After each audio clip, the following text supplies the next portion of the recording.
What random acts of kindness have backfired on you, making you wish you never attempted them to begin with?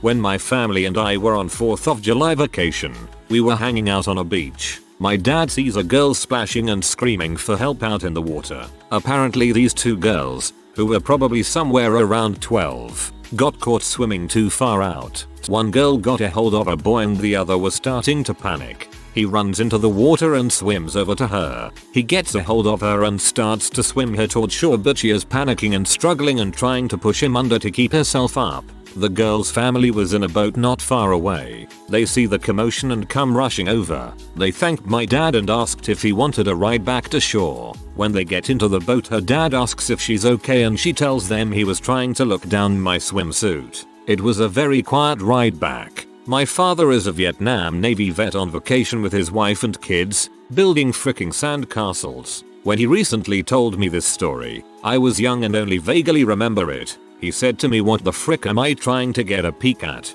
An 11-year-old squirrelty?" Props to your dad for giving me the term squirrelty. Guy walks up to me while I'm pumping gas and says he's stranded and needs money for the bus. I give him $2. He walks inside the gas station and buys some Mentos candy. We make eye contact when he leaves. His smirk is ingrained in my memory. It makes me sad to think of this. I was on a charity project in Ghana and gave a kid I had become fond of a toy which he prized. I saw her very bruised back the next day at the school, but she wouldn't tell me why Sarah was badly beaten. Her mum brought the toy back that afternoon and apologized for her daughter stealing it. She promised that the little girl would think again before stealing in future. I tried to explain, but the mother didn't believe me and thought I was covering for the little girl. She was about 6. Gutted. That's horrible. If it makes you feel any better, I was in a similar situation as that girl when I was younger. If she was anything like me, she never blamed you and really appreciated what you did.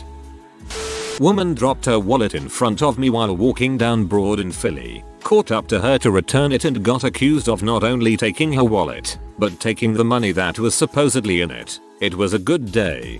Old scam. I hope you didn't give her any money. My wife donated a kidney to a stranger. All bills were supposed to be taken care of by the recipient. We have been told that their insurance didn't pay enough and a collection agency is after us for $10,000. This started 9 months ago. The answer to this is your local TV station's consumer reporter. They will eat up this sort of story. It gives them a chance to bash the insurance companies and hospital. Also, unless you signed something agreeing liability, tell them to go pound sand. I flagged someone down on the highway who was driving with a flat tire. We both pulled over and they explained they didn't have a spare. I offered to drive them to the closest convenience store and back for a can of Fix-A-Flat. Not only did they ride in my car silently, offering no thanks, but they also stole my wallet out of my console when I wasn't looking. About 6 years ago, I was on lunch break and went to grab a sub at Subway. There was a homeless guy outside the store asking for change, and I asked him if he wanted a sub.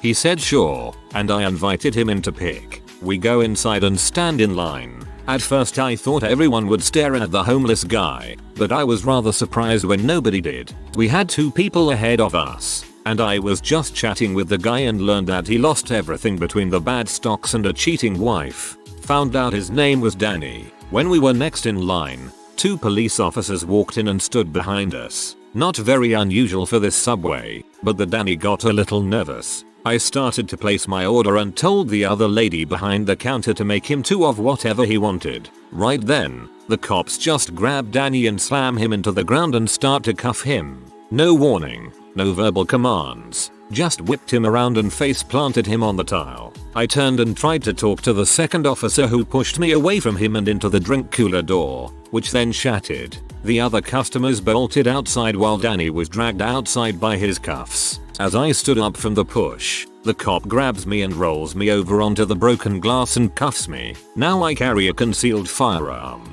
so I tell the officer as he is cuffing me, and while I am cuffed, freaks out and draws down on me, who is laying face down, hands cuffed, and yells, "Don't freaking move." I calmly tell him where it is and he rips the holster from my belt loop and tosses it onto a table, where a few customers are still within reach. Another officer walks in and helps me up, then dusts the glass off of me. He asks me what happened and I relay the story to him. He uncuffs me, grabs my pistol and clears it, then hands it back to me and says don't put it away until you get in your vehicle. I agree and walk out with them. There is Danny in the back of the patrol car, all bloodied up and obviously shaken. I ask the officer what the problem was, and unbeknownst to me, Danny was asked repeatedly to leave the property. When I brought him inside, it was considered criminal trespass and he was arrested. I told the officer that I invited him in for food and he said it didn't matter. A few minutes later, the aggressive cop walks up to me and hands me a paper. I look down and it's a notice of trespass for the same subway in the entire shopping center. At first, I didn't know how he got my name and info, but when I got slammed, I had my wallet in my hand and he must have picked it up. I took the no trespass to court and got it overturned with ease, but found out Danny had to do jail time because of previous offenses and being a repeat offender. I even had a meeting with his judge about him, and the judge didn't care at all. Was walking in the park on a really hot day and there were a bunch of kids fighting over two freezes. Mr. Freeze. Ice pops, whatever your region calls them. Now, these things are like 30 cents, so naturally I buy like 20 and go back and hand them all out. The kids are really excited. As I'm walking off, I turn to see an adult collecting the freezies back while looking at me. I kept walking, being all oh well, her problem. 2 cop cars tracked me down and questioned me for 3 hours. Now nobody gets ice creams. Freaking paranoia, seriously. An exceptionally small act of kindness, or courtesy, that backfired. I was at Walmart a couple days ago picking up the new Gears of War game. There was one associate in electronics, so I waited my turn to be helped. We retrieved the game from the display case and returned to the register to find a man standing, ready to check out. As I had between there first, the sales associate asked him to step aside so I could complete my purchase. This guy backs up, but not before rolling his eyes, looking back at me and scoffing. I am in no particular hurry, so I encourage him to go ahead. No problem. The customer proceeds to berate the cashier. Wow, I've never been asked to step away before. Where'd you learn those service skills? Ricky, are you the only one here? If I were your manager, I'd get someone else back here who knows how to treat customers. Ricky, I am a retail manager, and this crap makes my blood boil. I tell the guy, hey, you're kind of being a dong. Just make your purchase and go. He replies, look, I'm a customer service trainer for Walmart. I'm a little higher up the chain than Ricky here. He needs to learn to take case of his customers. I am just seeing red at this point. You mean me? Because I was here first, and I am just as much a customer as you. Guy finishes his transaction, walks away. I walk up and apologize to Ricky. Guy hears me and returns. Don't apologize for me, man. You do. I will apologize for you, because you're freaking butthole. This guy is doing his job. You don't need to harass him. In fact, Ricky, is there a customer service number on your receipt? Yes. Great. And what's your name, sir? I want Walmart to know who the biggest douchebag that works for their company is named. Guy didn't give me his name. Surprisingly, talked to management on my way out to make sure they were aware that Ricky did everything the best he could. Frick people, sometimes. I like this comment because it's not sad.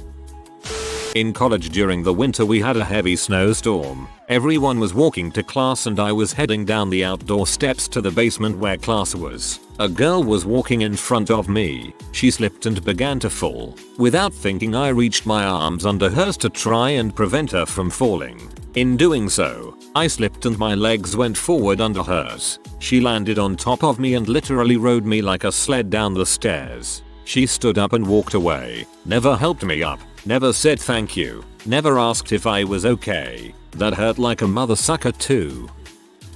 Got drunk at the Floribama in Gulf Shores a couple of years back. As you do. When drunk at the Floribama, I went across the street to the Waffle House for some belly spackle to keep a booze down. After shoveling my face full of patty melt and vanilla coke, I discovered someone's cell phone on the ground in the parking lot. Figured I'd be a good guy and try to return it. End up texting the last person in their message roll and getting in touch with the owner the next day while I was on my way back home. B was a serious C from the word go. She ends up berating me, wanting to know how I ended up with her phone, why I wasn't still at the beach, blah blah blah. I told her, look, just text your address to the phone and I'll mail it back to you at no cost. She agrees and then calls me back immediately to demand that I meet her somewhere between my house and the beach to give it to her. I told her she was making things difficult and that I was trying to do the right thing, to which she replied that I was being difficult. Calmly rolled the window down and hucked that post somewhere along Highway 59 in Folial with her still on the other end. I really hope she heard it bounce. Well, I tried to help an alcoholic friend get sober. Not only did I lose her as a friend, but I also lost her father as a friend because she severely badmouthed me to him, as she stole from him the whole time. Also, not me but my husband, tried to stop a guy who was beating up his girlfriend in a bar parking lot back in the 80s. He pulled the guy off her and told him to leave her alone. The next thing he knew, the girl jumped on his back, hitting him in the head and face with her shoe, screaming at him to leave her boyfriend alone. My husband grabbed the girl off his back by the scruff of her neck and dumped her on the ground. He told her, well, frick you then. I guess you like being treated like crap. He told her boyfriend, carry on then, and walked away, got in his car, and left. That's unfortunately common. Third party intervenes. Woman being beaten abused immediately views the third party as the aggressor and her abuser whoever as the victim and gets defensive.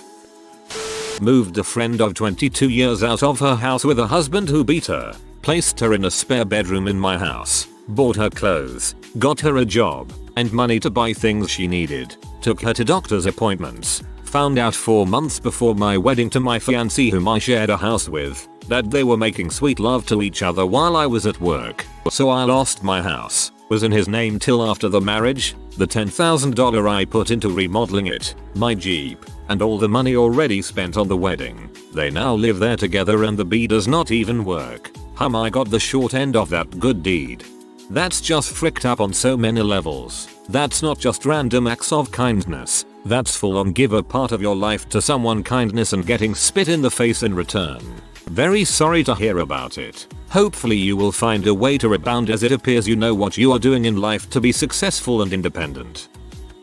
I was a 3rd grade teacher a couple years ago. My class went on a field trip to the DC Zoo. I split up my class into groups of 4-5 to go around with each chaperone and I gave myself a group as well. It was hot and I only had 5 kids with me, so I offered to get them frozen ices at like $5 each. One student got blue, took a bite and told me he wanted red instead. I told him sorry that I didn't have money to throw around like that and to try to enjoy the icy. He threw it on the ground and cried. This child was never my favorite student, but after that day, I was trail running and noticed a tree had fallen down across the path, and I passed a mother with a stroller enjoying the bright sunny day, so I without hesitation went to go move the tree out of the path so she could continue on. I picked up the tree and threw it on the side of the path. All of a sudden I hear a noise, then a pain on my knee. It was then I noticed a swarm of bees coming after me, and little stings all over.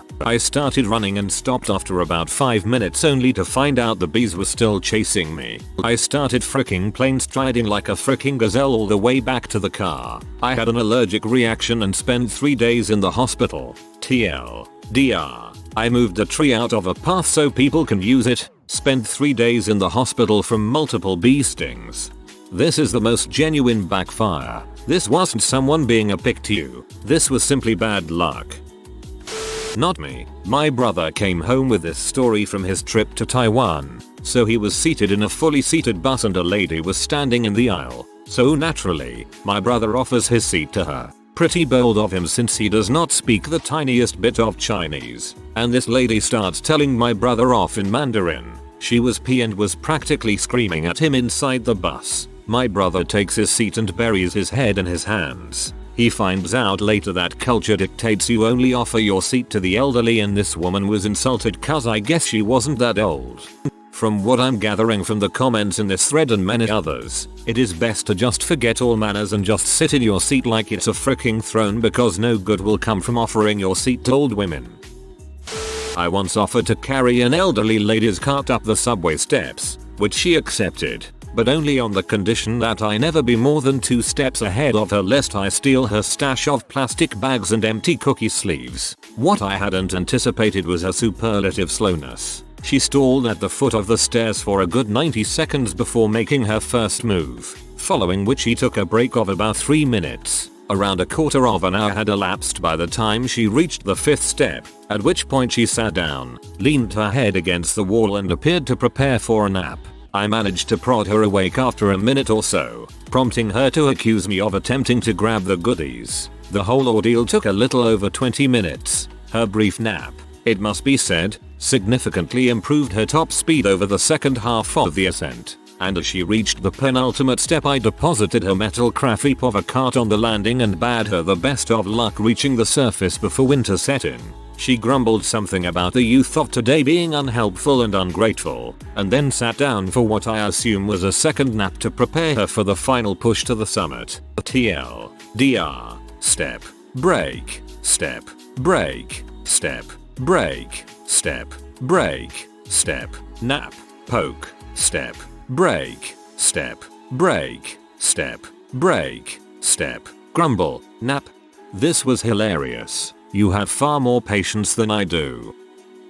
After witnessing firsthand how incredibly rude so many people act towards cab drivers, I started sitting in the front seat of taxis and having conversations with the driver. We talk about where they were from, their families, how late they were working, etc. I had a lot of interesting conversations, plus most seemed to genuinely enjoy the company and many actually thanked me at the end of the ride. Then one time, while studying abroad in Vienna, I started talking to a cabbie who picked my friends and I up from a bar. We were chatting about his wife, when suddenly he put his hand on my thigh, tried lifting my skirt and continuously attempted to grope me as I slapped his hand away repeatedly. Thankfully we were right by my dorm, so I jutted out of the cab and we obviously refused to pay. The cabbie threatened to call the police and one of my friends ended up punching him in the face. Then the cabbie stalked the dorm that I lived in for the next week and stared at me every time I left. Now I sit on my phone in silence in the back of cabs. TLDR. Tried to befriend a cabbie, got groped, got stalked. I was standing outside the bar and heard a woman crying in the parking lot. I walked over towards her and asked if she was okay. Some drunk butthole who was about 60, I'm 22, came over and told me to leave her alone. I said I was just asking her if she was okay and he punched me in the head. I basically asked him what the frick was his problem and walked away.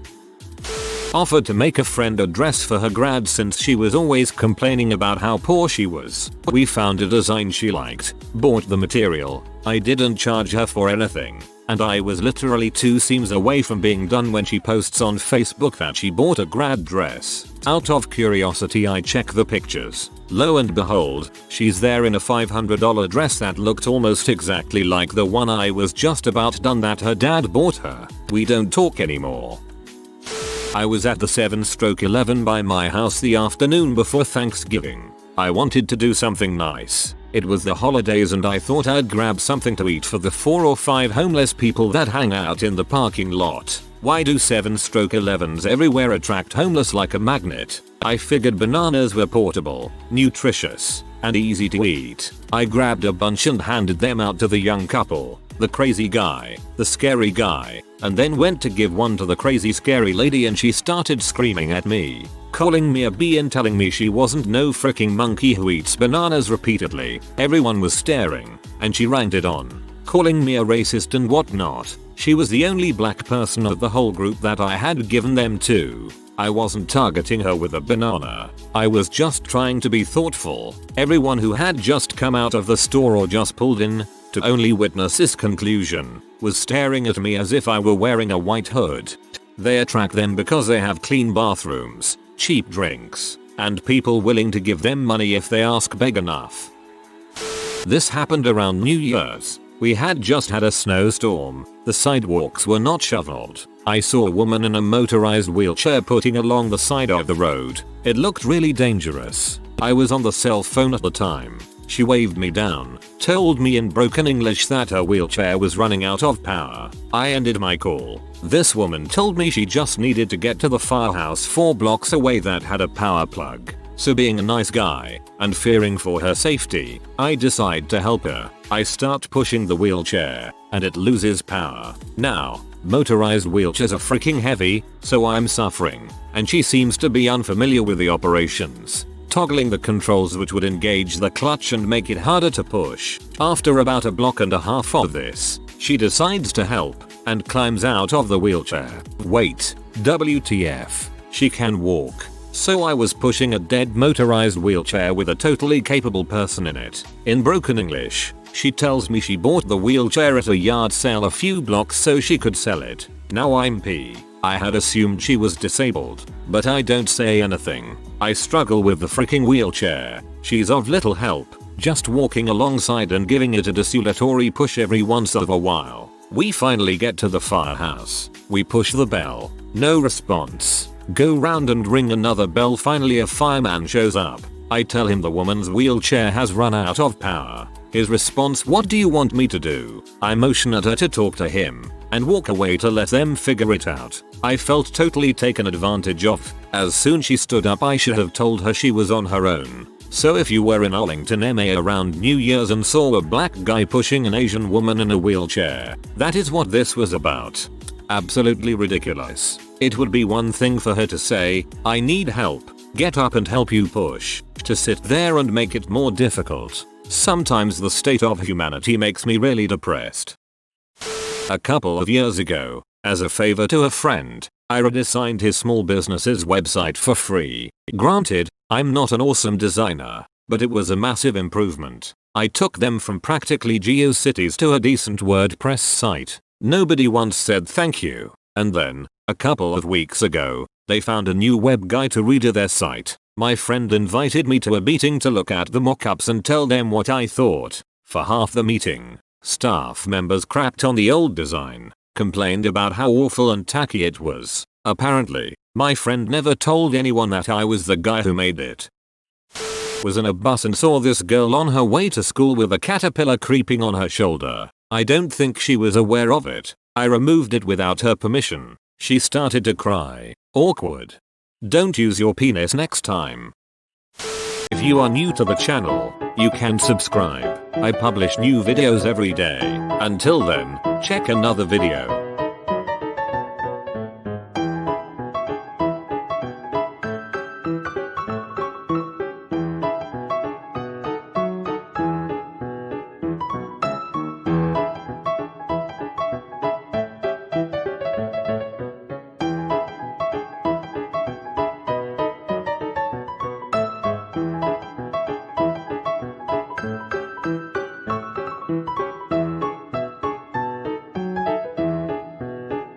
Bye for now.